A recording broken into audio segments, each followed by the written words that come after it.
함께 은혜 나누겠습니다. 앞에 스가랴 9장 1절부터 8절까지에서는 하나님께서 궁극적 차원에서 이방을 심판하시는 반면에 선민을 안전하게 지켜주실 것에 대한 예언의 말씀을 주십니다. 그리고 오늘 9절부터 17절에서는 여기서 한 걸음 더 나아가서 하나님께서 한 겸손한 왕을 보내셔서 세계적인 평화의 왕권을 수립하실 그러한 말씀을 하고 있고, 선민에게 주실 복에 대해서 예언의 말씀을 주십니다.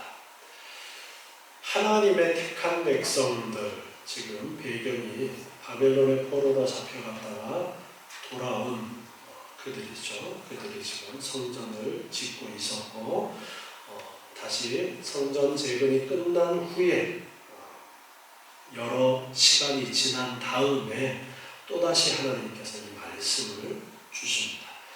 구약에서는 성전 자체가 아주 중요한 기능을 하고 있었죠. 성전을 통해서 예수 그리스도를 가르쳐 주시는 것이기 때문에 성전을 통해서만 하나님께 나아갈 수 있었습니다. 오늘 오전에 배운 말씀을 같이 연결해서 이해를 해보시기 바랍니다. 이렇게 구약의 율법은 예수 그리스도를 가르쳐 주시기 위한 그림자로서 말씀을 하신 거예요. 그런데 예수님께서 오신 이후에도 이 그림자를 붙들고 있으면 안 되는 거예요. 그 속에 담겨져 있는 의미를 봐야 되는 거예요. 그래서 성전 속에 담겨져 있는 의미는 예수 그리스도인 거예요. 그래서 성전이 재건되지 않았을 때는 성전 재건에 집중해서 말씀을 하신 거예요. 성전을 재건해야 된다. 왜? 그 성전이 예수님을 가르쳐 주시는 것이기 때문에 성전을 재건해야 된다고 말씀하신 거예요. 그런데 성전을 재건하고 나면은 모든 것이 다 될 줄 알았지만 여전히 큰 변화는 없고, 그렇고 그런 이제 삶을 여전히 힘들고 어려운 그런 삶을 사는 거예요. 그러니까 야, 이거 우리가 속은 것 아니야? 하나님한테 속은 것 아니야? 하나님이 계시긴 계신 거야? 이런 믿음이 흔들릴 수 있는 그런 시기에 하나님께서 다시 스가랴 선지자를 통해서 9장부터 말씀을 주시는 거예요. 그런데 그 말씀에 담겨져 있는 핵심적인 의미는 오실 예수 그리스도, 그리고 재림하실 예수 그리스도에 대한 예언의 말씀을 하고 계십니다. 그러니까 앞부분에서는 성전 재건을 강조하면서 구약의 그림자로서 예수 그리스도를 보여줬던 그 성전을 짓는 것에 초점을 더 많이 강조점을 두었다면, 이제 후반부에 가서는 성전의 실체인 예수 그리스도를 통해서 이루어질 하나님의 계획이 이제 예언이 되어지는 겁니다. 오늘은 바로 그 예수님에 대한 예언이 기록이 되어진 부분이에요. 9절에 보니까 시온에 따라 크게 기뻐할지어다. 예루살렘에 따라 즐거이 부를지어다. 시온의 딸, 예루살렘의 딸 모두 이제 택한 백성들, 이스라엘 백성들을 가리켜서 이렇게 말씀하고 있는 거예요. 지금 바벨론의 포로로 잡혀갔다가 돌아와서 성전 재건을 지금 마치고 있는 그 백성들. 즐거이 부를지어다. 보라, 내 왕이 내게 임하나니. 왕이 너에게 임할 것인데 그는 공의로우며 구원을 베풀며 겸손하여서 나귀를 타나니 나귀의 작은 것 곧 나귀 새끼니라. 자, 스바냐 3장 14절에 보면은요, 스바냐 3장 14절에 비슷한 말씀을 하셨어요. 시온에 따라 노래할지어다. 이스라엘아 기쁘게 부를지어다. 예루살렘 따라 전심으로 기뻐하며 즐거워할지어다. 여호와가 너의 형벌을 제하였고 너의 원수를 쫓아내었으며 이스라엘 왕 여호와가 너의 중에 있으니 내가 다시는 화를 당할까 두려워하지 아니할 것이라. 이렇게 말씀하시는 가운데 역시 시온에 따라 노래하라, 이스라엘아 기쁘게 부르라, 그렇게 말씀하신 부분을 볼 수 있어요. 앞에서 스가랴 2장 10절에서도 말씀하셨는데 여호와의 말씀에 시온에 따라 노래하고 기뻐하라. 이는 내가 임하여 내 가운데 거할 것입니다. 내가 임하여 내 가운데 거할 것입니다. 자, 2장에서 말씀하셨던 것은 내가 임한다라는 말씀은 성전이라고 1차적으로는 볼 수 있는 거예요. 왜냐? 성전이 하나님께서 임재하시는 상징적인 장소였기 때문에 성전이 있다라는 것은 하나님이 그곳에 함께 계신다라는 그런 의미가 담겨져 있는 것이죠. 그런데 예수님의 탄생을 알렸던 천사가 예수님의 이름에 대해서 예수 말고 또 하나의 이름을 언급하셨죠. 뭘 언급했어요? 임마누엘, 하나님이 너희와 함께 계시라. 그래서 성전의 실체인 예수님이 이 땅에 오심으로써 진짜 하나님이 우리 가운데 계시게 되어졌던 것인데요. 내가 임하여 내 가운데 거할 것이니까 시온에 따라 노래하고 기뻐해라. 이렇게 2장에서 말씀하셨어요. 그리고 오늘 9장 9절에서도 시온에 따라 크게 기뻐하라. 예루살렘에 따라 즐거이 부르라. 왜? 보라, 내 왕이 내게 임한다. 이사야 9장 6절 말씀에 보면은 예수님에 대한 예언을 하면서 이는 한 아기가 우리에게 낳고 한 아들을 우리에게 주신 바 되었는데 그 어깨에는 정사를 메었고 그 이름은 기묘자라, 모사라, 전능하신 하나님이라, 영존하시는 아버지라, 평강의 왕이라 할 것입니다.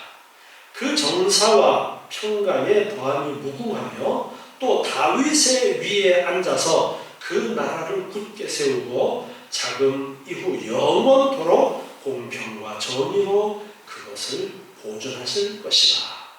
만군의 여호와의 열심히 이를 이루시리라.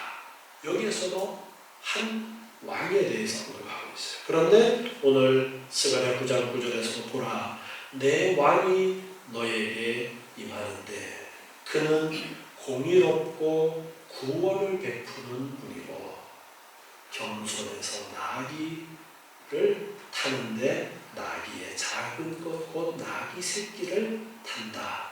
그렇게 말씀하고 있어요. 자, 바벨론에서 돌아온 이스라엘 후에 왕이 있었어요? 없었어요? 역사에 왕이 없었어요. 바벨론에 망하기 전에 마지막 왕이 잡혀갔고요. 그 왕의 후손 중에 한 사람이 성전 재건하는데 앞장서서 일했던 누구였어요? 스룹바벨이 왕족이에요. 그래서 스룹바벨이라는 인물도 예수님을 상징하는 인물로 그렇게 우리가 보기도 하는 겁니다.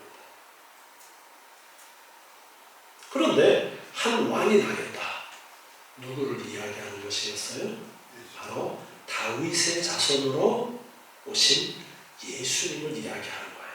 우리가 이사야서 말씀을 보니까 알 수가 있죠. 힌트를 얻죠. 자, 그리고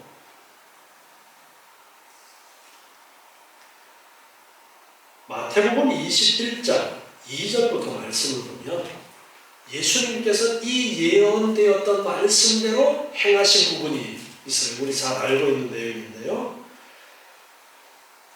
이르시되 너희 맞은편 마을로 가라. 곧 매인 나귀와 나귀 새끼가 함께 있는 것을 보리니 풀어 내게로 끌어오너라. 예수님이 이제 예루살렘으로 올라가시려고 하는데 제자들한테 나귀 새끼를 풀어오라 말씀하시는 거예요.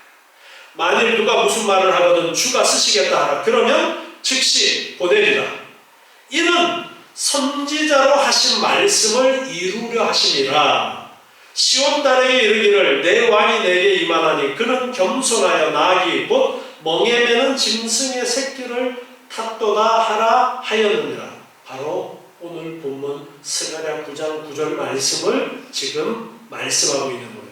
스가랴 9장 9절에서 말씀하셨던 나귀 새끼를 타고 가시는 한 왕이 임하시게 될 것이다. 너희는 노래하라, 즐거이 부르라. 그렇게 예언하셨던 그 말씀대로 그 말씀을 응하도록 하기 위해서 예수님께서는 지금 예루살렘으로 입성하시는데 나귀 새끼를 타고 입성하시겠다라는 거예요. 나귀 새끼로 이야기하자면 요즘 같으면 경차를 타고 가시는 거예요. 그래서 겸손의 왕이라고 하는 거예요. 아니 들어가시려면 말을 타고 왕이시라면 말을 타고 그렇게 들어가는 것이 일반적인데 예수님은 겸손하게 가장 작은 나귀를 타도 서민들이 타는 거라고 할 수 있는데 그 중에서도 나귀 새끼를 타고 지금 예루살렘 성으로 들어가시는 거예요. 그래서 겸손의 왕이라고 그렇게 불리어질 그 예언대로 예수님께서 지금 하시는 겁니다.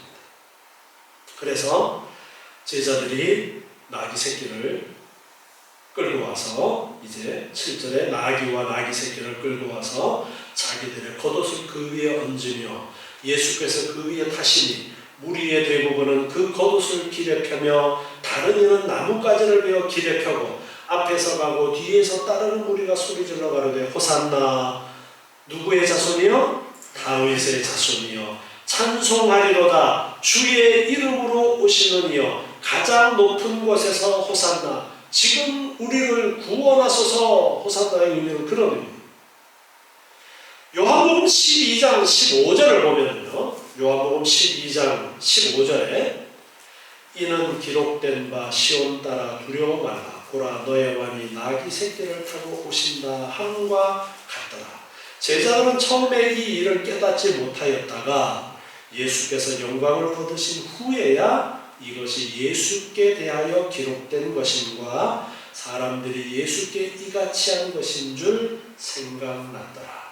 제자들도 당시에는 이게 무슨 의미인지 몰랐지만 후에 이제 스가랴 선지자를 통해서 오늘 본문 9장 9절에서 예언하신 그 말씀이 이루어진 것이다 라는 것을 깨닫게 되었다라는 겁니다.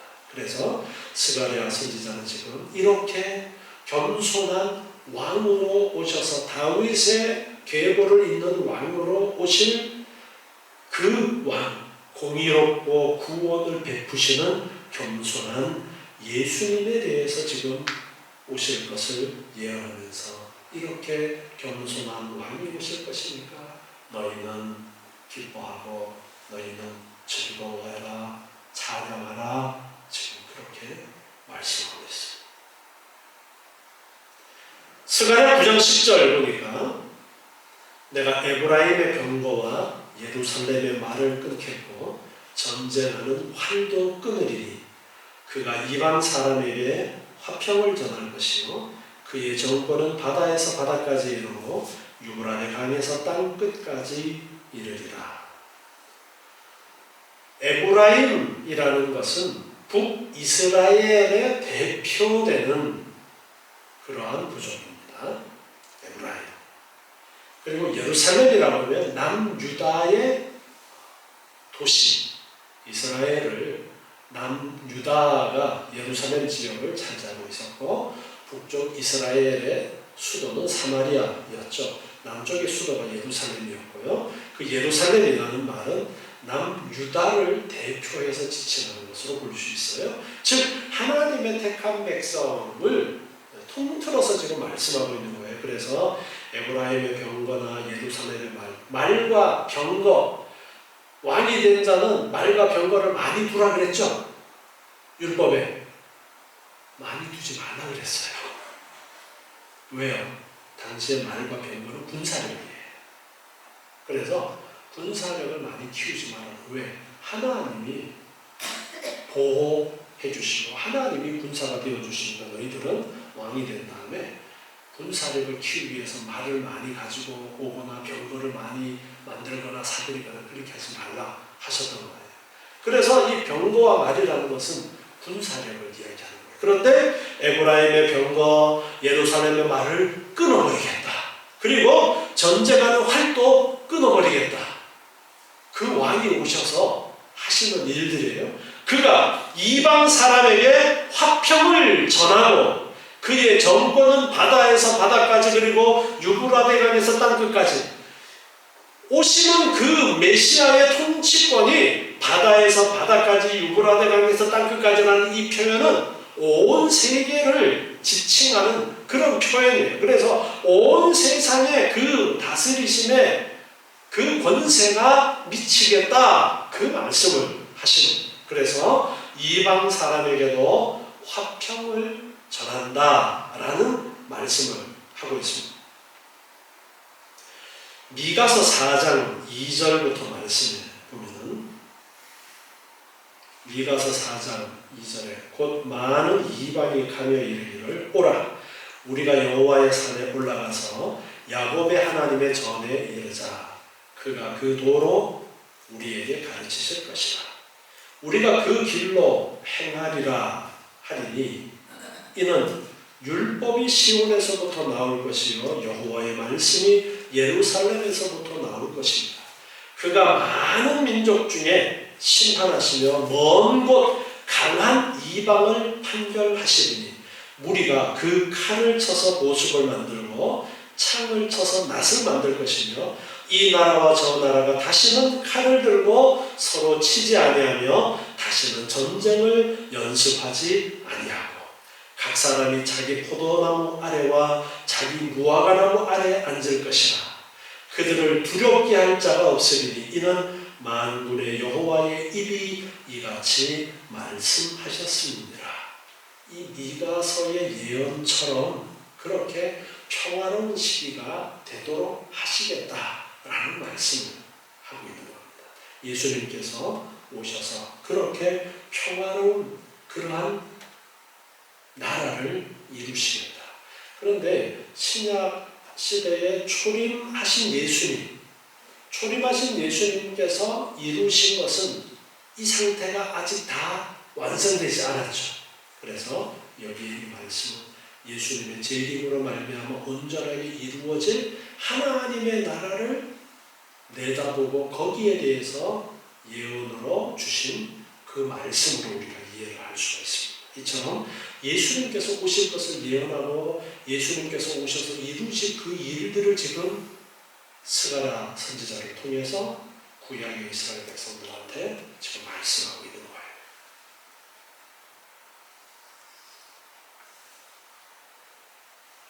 11절부터는 평화의 왕 메시아가 오심에 대해서 하나님의 백성이 얻을 구원과 승리 그리고 복에 대해서 계속해서 말씀하십니다. 11절에 보니까 또 너로 말할진대 내 언약의 피를 인하여 내가 너의 갇힌 자들을 물 없는 구덩이에서 놓았나니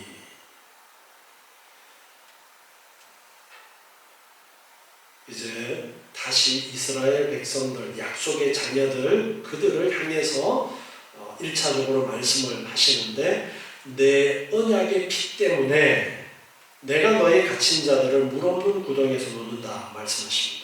여기 내 언약의 피라는 것은 과거 이스라엘이 시내산에서 여호와와 더불어 맺었던 언약식에서 흘렸던 송아지의 피를 염두에 두어서 하시는 표현이에요. 출애굽기 24장 7절에 보면은요, 예수님께서 모세를 통해서 계명을 주시고 난 다음에 언약서를 가져 백성에게 낭독하여 들리매 그들이 가로되 여호와의 모든 말씀을 우리가 준행하겠습니다. 모세가 그 피를 취하여 백성에게 뿌려 가로되 이제 제사를 하나님 앞에 드리면서 그 피를 이제 백성들에게 뿌리면서 말합니다. 이는 여호와께서 이 모든 말씀에 대하여 너희와 세우신 언약의 피다. 그렇게 모세가 말하면서 그 피를 뿌려서 하나님과 하나님의 백성 이스라엘 사이에 언약을 했어요. 그 율법을 잘 지키겠습니다.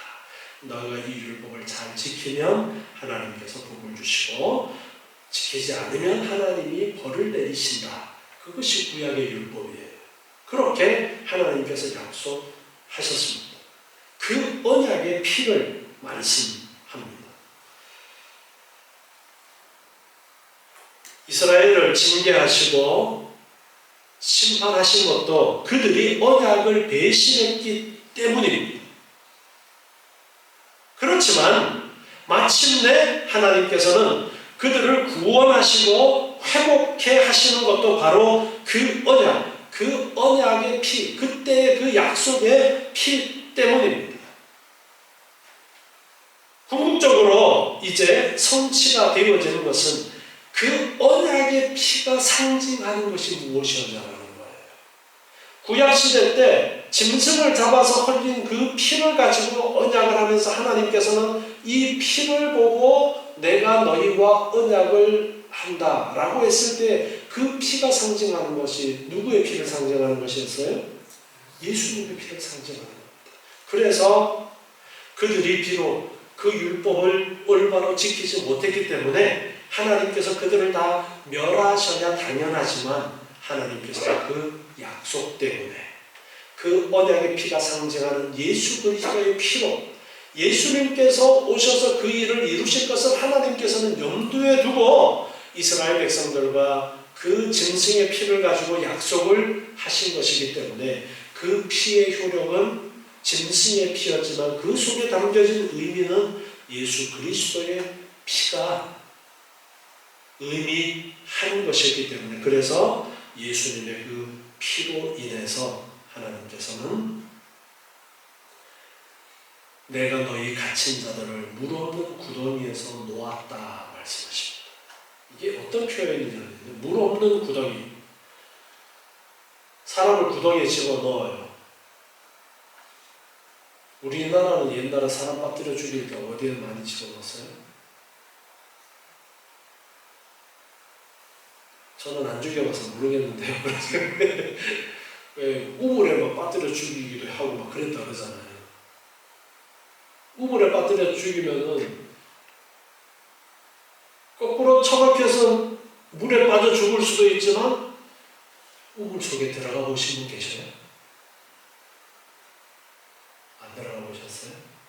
저도 우물이 어릴 때는 굉장히 깊어가지고 빠지면 죽는 줄 알았는데 우물에 따라서 깊은 우물도 있고 우물은 깊은데 물 깊이는 사람 키를 넘지 않는 그런 우물도 많이 있어요.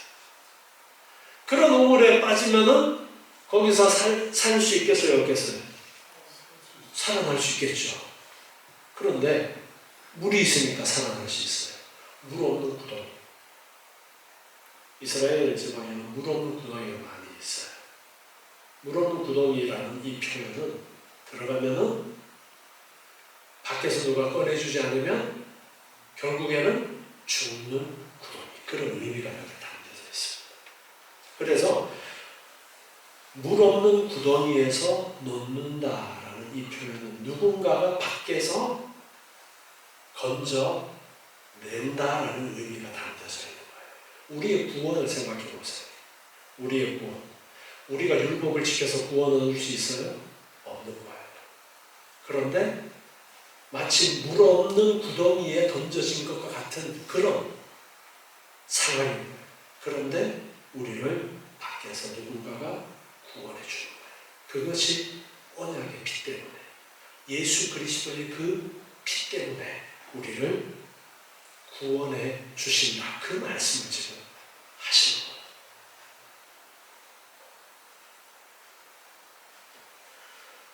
그래서 12절에 보니까 소망을 품은 갇혔던 자들아 너희는 보장으로 돌아오라. 내가 오늘날도 이루노니 내가 배난에게 갚을 것이다. 소망을 품은 갇혔던 자라는 이 말씀은 아직도 바벨론에서 돌아오지 않고 있는 그 사람들을 1차적으로 생각을 하면서 말씀하고 있는 것으로 볼 수 있습니다. 소망을 품고 있는 갇혔던 자, 갇혀 있지만, 즉 노예와 같은 그런 생을 살고 있지만 소망을 갖고 있는 그들에게 너희는 보장으로 돌아와. 보장이라는 것은 요새라는 의미예요.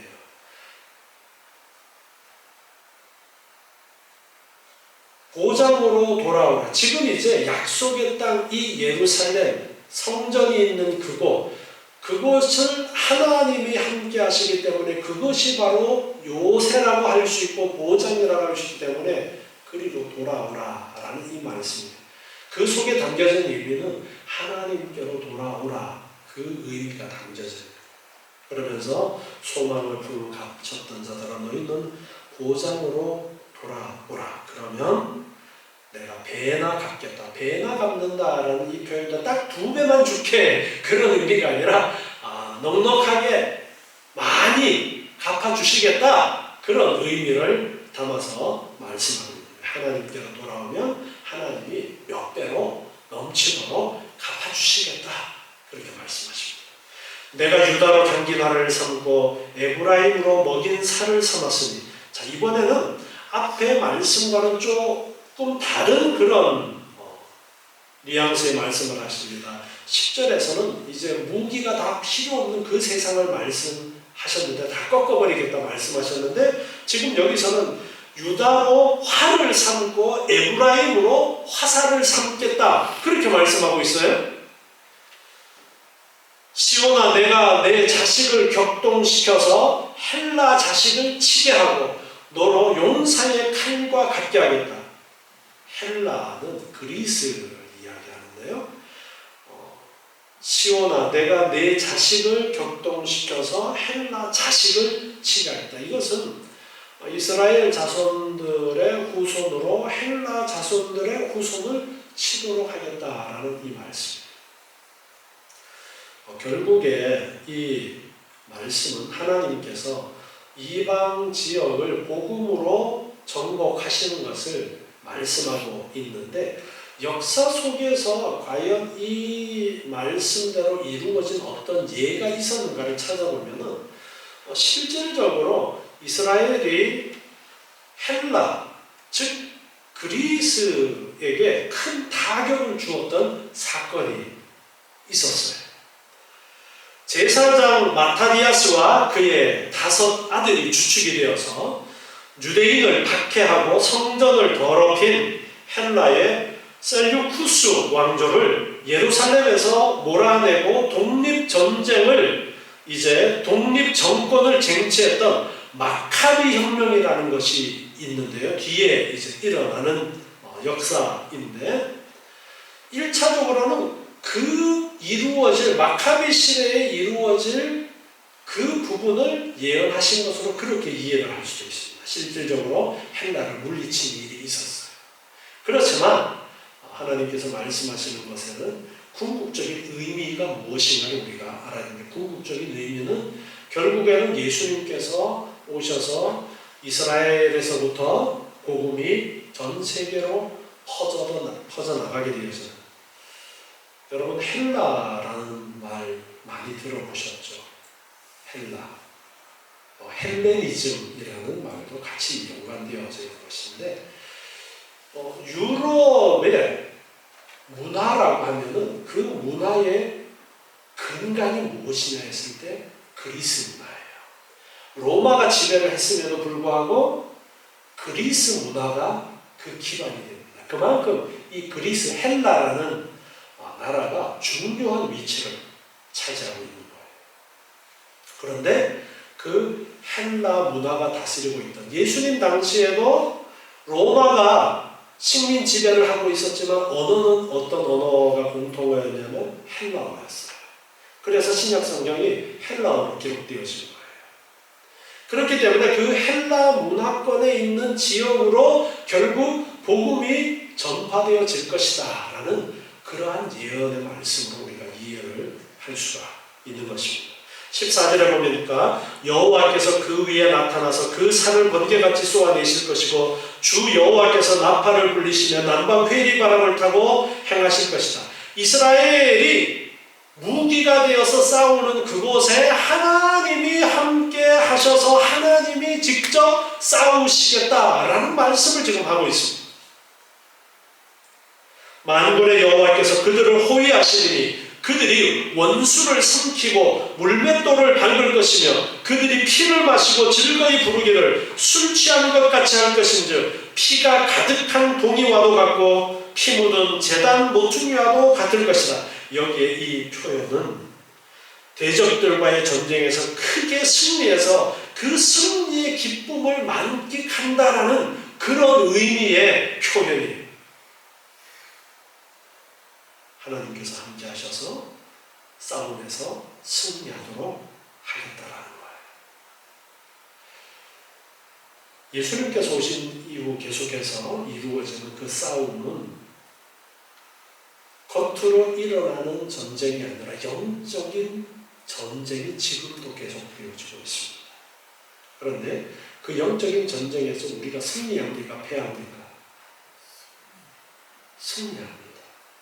전쟁은 100번 싸워서 100번을 이겨야 승리가 아니라 최후의 승자가 승자인 거예요.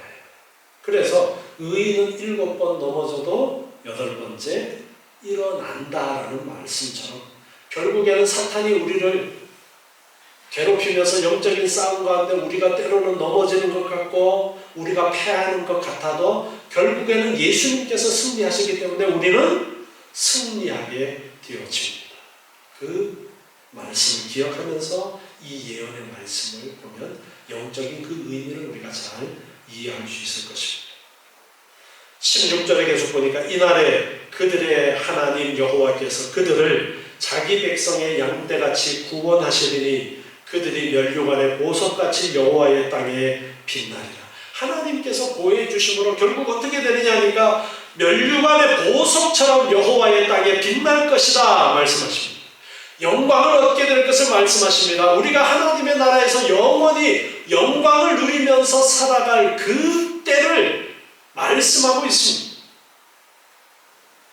17절에 보니까 그의 형통함과 그의 아름다움이 어찌 그리 큰지 소년은 곡식으로 강건하며 처녀는 새 포도주로 그러하리로다. 하나님의 백성에게 승리를 주시고 완전한 구원으로 빛나게 해주시는 하나님의 은혜에 대해서 택한 백성들이 찬양하는 그런 부분으로 이해할 수 있어요. 찬양의 내용이에요. 이사야 62장 8절에 보면은요, 이사야 62장 8절에 여호와께서 그 오른손 그 능력의 팔로 맹세하시되 내가 다시는 내 곡식을 내 원수들에게 식물로 주지 아니하겠고 너의 수고하여 얻은 포도주를 이방인으로 마시지 않게 할 것인즉 오직 추수한 자가 그것을 먹고 나 여호와를 찬송할 것이요 거둔 자가 그것을 나의 성소뜰에서 마시리라 하셨느니라. 궁극적인 하나님의 나라의 모습을 말씀하고 있습니다. 하나님 앞에서 즐거이 하나님을 찬양하는 그 모습. 오늘 오전에도 언급했지만 우리가 하나님 앞에서 영원토록 하나님을 찬양하면서 기뻐하면서 살아가게 되어질 그 영광의 그 날들에 대해서 지금 예언의 말씀을 주고 있습니다. 우리는 지금 예수 그리스도를 통해서 이 예언의 비밀의 뚜껑을 딱 열어서 보니까 저도 이렇게 쫙 깨어져서 이해를 할 수 있는데 당시의 백성들은 이 예언의 말씀을 받고도 이 예언이 정말로 무슨 말씀을 하시는지 잘 이해하지 못하는 가운데 있었습니다. 참 답답했을 겁니다.